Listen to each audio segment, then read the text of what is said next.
شايفين الفراخ دي كانت ما شاء الله 35 فرخ وديك.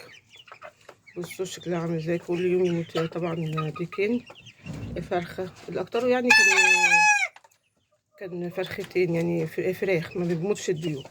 فبصوا وجبت لهم بقى كل حاجة، علاج جلوكوكسيديا، كوليستيريديا، كل العلاج اللي تخيلوه جبته. وبعد كده ياخدوا أملاح، كالسيوم، برضو ما فيش فايدة. بصوا هو مش عارفة ايه، الشتا ما بتجيش في الشتاء، بتيجي في الصيف.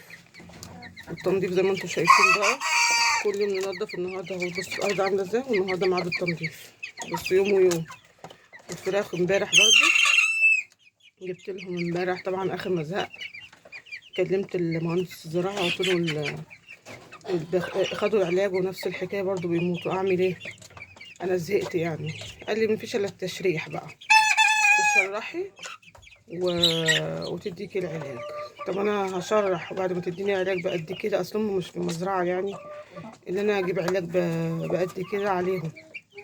انا قلت بقى ايه، اللي يعيش يعيش واللي يموت يموت. شايفين البص البيضه دي، ابص كشف.